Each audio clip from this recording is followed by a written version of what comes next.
Here is the Circuits Lab Report by Giannetto. Introduction. Here's the purpose of the lab.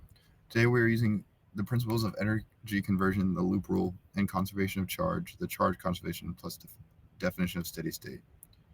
We are trying to predict how resistors and conductors will work in a circuit, both in series and parallel. We will examine the behavior of ohmic capacitors and resistors, and examine the difference between real-life circuits and ideal circuits. Here are some of the core principles. Capacitors act as variable resistors that store charge. Light bulbs also act as certain resistors with a certain amount of resistance. We will be utilizing Kirchhoff's loop rule and current rule to calculate voltage drop.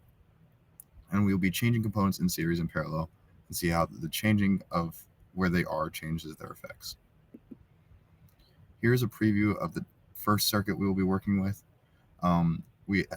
The graph shows how the voltage changes as you move through different components in the circuit, how it goes up and then goes down and back to zero, which displays Kirchhoff's loop rule. And here's a picture of the circuit. Here's a preview of the second circuit, which deals with the capacitors and also the different ohmic light bulbs. The 20 ohm light bulb took 12 seconds to discharge, while the 10 ohm light bulb took 8.2 seconds to discharge. But we will go more over that later. Here are equations we use to calculate the voltage and also the resistance.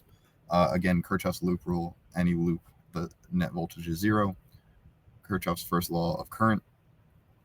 And then also we are using the rule that V equals IR, which basically says voltage equals the current over a resistor times the resistance of that component. Here's the data collected for circuit 1. As you can see in the top right corner, we have the circuit. Our prediction is that the total voltage across the components and the wires is equal to the voltage of the circuit. We create the circuit as shown and then record the values of the current in different places. The current, as displayed it by the ammeters, is the first ammeter is negative 18.6 milliamps. The second one is negative 15.2 milliamps. When the connection is reversed, the currents become positive, so it's just the negative of those currents. When one ammeter comes a voltmeter in series, the resistance is too high on that voltmeter, so the current and the voltage drops to zero. We then switch the voltmeter to be in parallel of the circuit, so not like this circuit. The new current with the voltmeter in parallel was 16 milliamps, so it was very similar to our other one. The voltage of the circuit, the battery had plus 4 volts. The ohmic resistor, the first resistor had negative 1.1 volt, the second had negative 2.2 volts. The ammeter had negative 0.1 volts, and then the sum of the total voltage is 0.6 volts.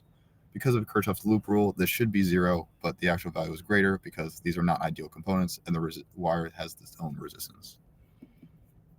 Calculating actual resistance of these circuits. So we are assuming that the current throughout the circuit is constant at all times, and that the voltage across the components is constant too. We use the equation change in V over I equals R to find the effective resistance. The difference then assign the resistance to components.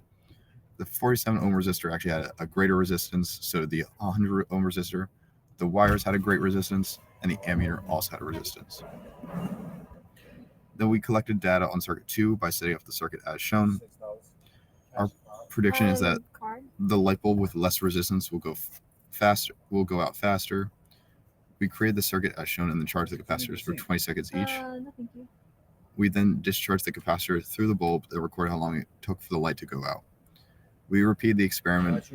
We repeated both experiments with both bulbs and multiple times to ensure accuracy. We also did this for circuit 1. We solved that the bulb slowly got brighter as the capacitor charged and slowly got dimmer as the capacitor discharged. The time for the 10 ohm resistor was 8.73 seconds, and the time for the 20 ohm resistor was 12 seconds respectively to discharge. Possible errors in all the data collection is the components may be damaged or old, so the data is not perfect. Other things, contact with the circuit may also affect it, such as people touching it or contact with the table. Our time recording was not exact, and also the equipment, such as the voltmeter and ammeter, may not be perfect and might be reading the wrong values.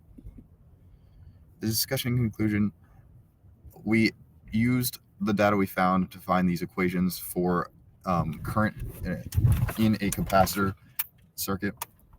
We found that bulbs with higher resistance allow current to flow through them slower and thus glow for longer. Real-life components do not act like ideal components, although. If you charge the capacitor with no resistance in the current, there would be an extremely high inrush of electrons, which would potentially blow the capacitor. Our model would show that the capacitor would charge instantly. This would not happen in real life since the components have small resistance, such as the wires. It took 2.3 seconds to fully charge the capacitor when connected directly to the wire. The measured time is different from the predicted time because there are resistance in the wires of the battery that we cannot account for in the actual circuit because these are not ideal components.